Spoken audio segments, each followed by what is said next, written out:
اللہ رب العزت نے کائنات کو دو چیزوں سے بھرا ہے، ایک اسباب معاش اور دوسرے اسباب زینت۔ ایک اسباب معاش، دوسرے اسباب زینت، اور ان دونوں چیزوں سے دنیا کو بھرنے کا سب سے بنیادی مقصد یہ تھا کہ ہم تمہیں اس میں ڈال کر یہ دیکھنا چاہتے ہیں کہ تم ہمیں کتنا یاد رکھتے ہو۔ ملائکہ کا راستہ ان تمام چیزوں سے خالی ہے، اس لیے ان کی عبادات، ان کا اطاعت کرنا اور ان کا اللہ کی فرما برداری کرنا یہ کوئی کمال نہیں ہے، اس لیے کہ ان کے اندر وہ تقاضے نہیں رکھے جن تقاضوں کو دبانا پڑے اللہ کی اطاعت کے لیے۔ تو دو چیزوں سے دنیا کو مزین کیا ہے، ایک اسباب معاش، ایک اسباب زینت، کہ ہم دیکھیں گے کہ تم میں اچھا عمل کس کا ہے۔ اس کو پرکھنے کے لیے ہم نے دنیا کو دو چیزوں سے مزین کیا ہے، ایک اسباب معاش سے، ایک اسباب زینت سے۔ اسباب زینت میں تو آدمی بنی ہوئی چیز سے متاثر ہو کر بنانے والوں کو بھولتا ہے، اور اسباب معاش میں دنیا کی شکلوں کو اور چیزوں کو اپنی زندگی کے بسر کرنے کا ذریعہ سمجھنے کی وجہ سے اللہ کو بھولتا ہے۔ یہ دو سبب ہیں اللہ کو بلانے کے، ایک اسباب زینت، ایک اسباب معاش۔ اگر بنے ہوئے میں بنانے والے کو غور کرے تو بنا ہوا بنانے والے کا تاثر پیدا کرے گا۔ انبیاء علیہ السلام کا راستہ یہ ہے، وہ یہ کہتے ہیں کہ بنے ہوئے کا تاثر مت پیدا ہونے دو، بنے ہوئے کا تاثر پیدا نہ ہونے دو، بلکہ ہر بنی ہوئی چیز کو دیکھ کر بنانے والے کا تصور کرو۔ اگر بنانے والے کا تصور ہے تو بنانے والے کا تاثر پیدا ہوگا، اور اگر بنے ہوئے کا تصور ہے تو بنے ہوئے کا تاثر پیدا ہوگا۔ یہ انبیاء علیہ السلام کی دعوت کا خلاصہ ہے، یہ انبیاء علیہ السلام کی دعوت کا خلاصہ ہے کہ انبیاء علیہ السلام نے اپنی دعوت اور کوشش سے بنے ہوئے کا تاثر دلوں سے نکال کر بنانے والے کا تاثر پیدا کیا۔ آج بھی یہی بات ہے، آج بھی یہی بات ہے کہ دنیا میں جتنی بے دینی ہے وہ اللہ کے غیر کے تاثر کی وجہ سے ہے۔ بنے ہوئے سے بنانے والے کو پہچاننا یہ ملت ابراہیمی ہے۔ ابراہیم علیہ السلام نے یہ راستہ امت کو بتلایا ہے، یہ راستہ دکھلایا کہ بنے ہوئے سے بنانے والے کو پہچانو۔ تو اگر بنے ہوئے کی تمام نقل و حرکت اور بنے ہوئے سے تمام نتائج اور بنے ہوئے کی حیثیت وہ صرف بنانے والے سے ہو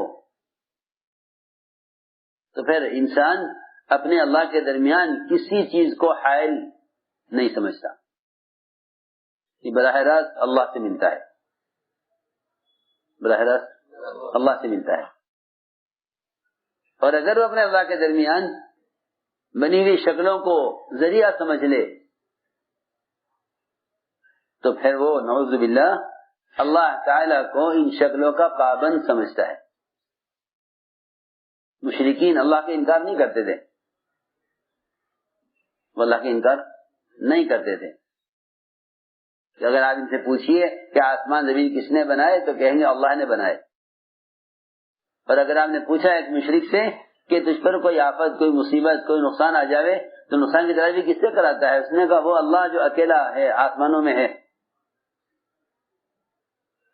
لیکن فرق یہ ہے کہ وہ کائنات کی شکلوں کو اپنے اللہ کے درمیان ذریعہ سمجھتے ہیں، اپنے اللہ کے درمیان ذریعہ سمجھتے ہیں، یہ شکل ہے،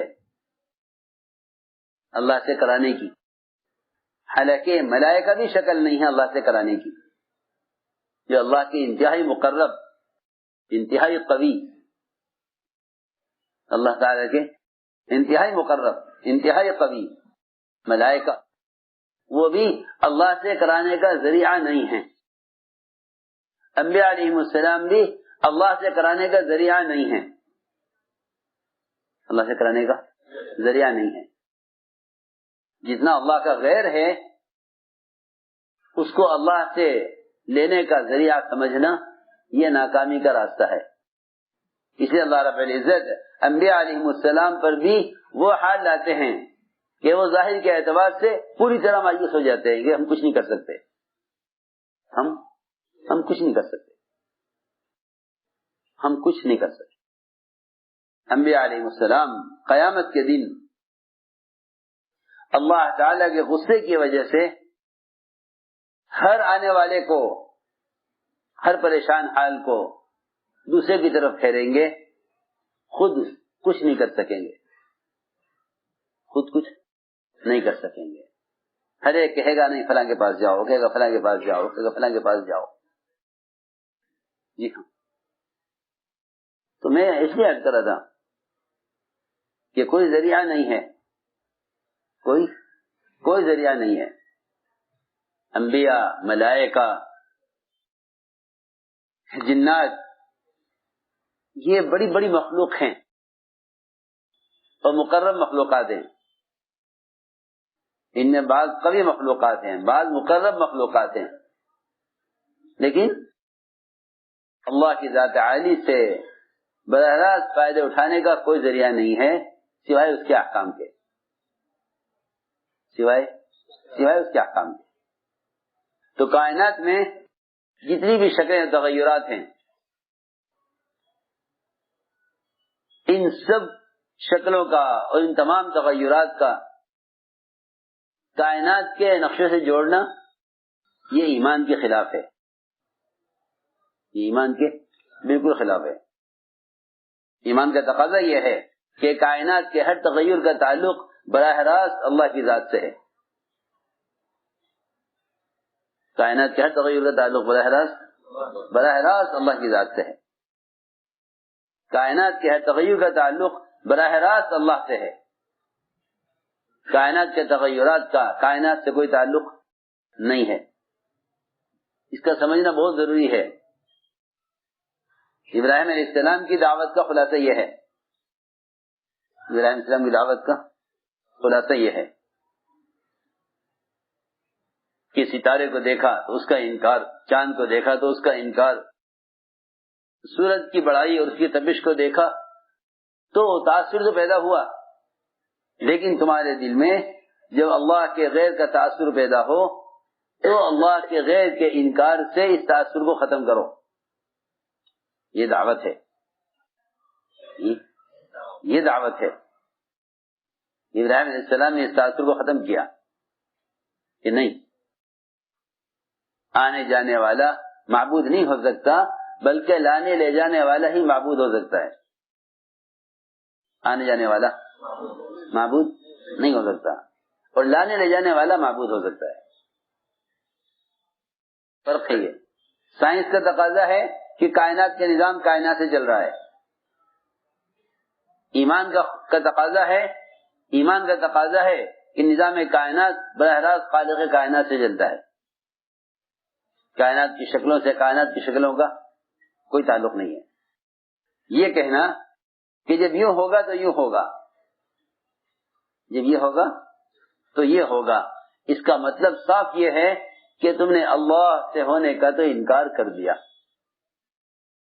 اللہ سے ہونے کا تو انکار کر دیا۔ اگر یہ کہہ دیا کہ جب یوں ہوگا تو یوں ہوگا اور اگر یہ نہیں ہوگا تو یہ بھی نہیں ہوگا، تو تم نے اللہ سے ہونے کا تو انکار کر دیا۔ ابراہیم علیہ السلام نے سب سے پہلا سبق یہ پڑھایا کہ جتنے کائنات کے تغیر ہیں ان کا کائنات سے کوئی تعلق نہیں ہے، ان کا تعلق براہ راست خالق کائنات سے ہے۔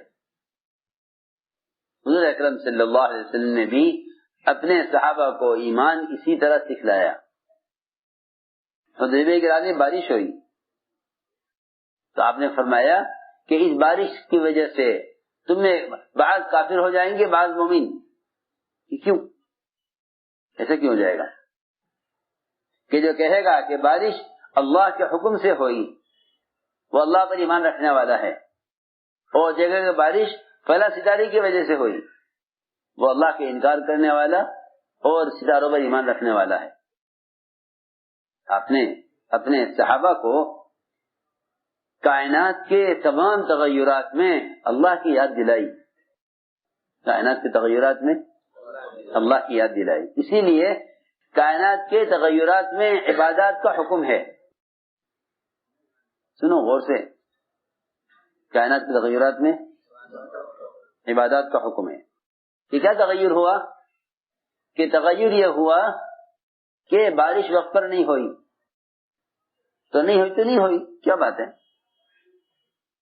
نہیں، یہ بات نہیں ہے، یہ بات نہیں ہے کہ بارش نہیں ہوئی تو نہیں ہوئی. یہ بارش کیوں نہیں ہوئی؟ بارش کیوں نہیں ہوئی؟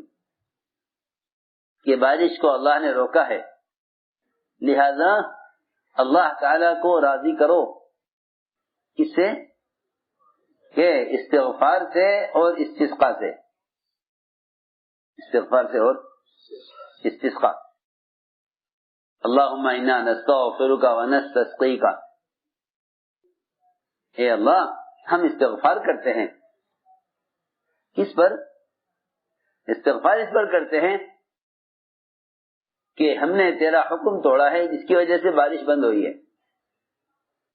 پہلے استغفار پھر استسقاء. تو بارش کے رکنے پر نماز کا حکم. ہاں یہ نہیں کہ بارش تو ہمارے بس سے باہر کی چیز ہے. ہاں کہ بارش کے رکنے پر نماز کا حکم. چاند گرہن ہو جاوے تو نماز کا حکم. سورج گرہن ہو جاوے تو نماز کا حکم. یہ تغیرات ہیں. ان تغیرات پر عبادات کا حکم ہے. اور ظاہر بات ہے کہ عبادت تو اللہ کے غیر کے لیے ہو ہی نہیں سکتی. یہ عبادت بتلا رہی ہے کہ ان تغیرات کا اللہ کے بہرحال اللہ کے عمل سے تعلق ہے. ان تغیرات کا کائنات کے نقشے سے کوئی تعلق نہیں ہے. سائنس یہ سکھلاوے گی، سائنس سکھلاوے گی کہ کائنات کے تغیرات کا تعلق کائنات سے، کائنات کے تغیرات کا تعلق کائنات سے ہے. تو ایسے لوگوں کو حالات میں اللہ یاد کبھی نہیں آتے. اللہ کبھی یاد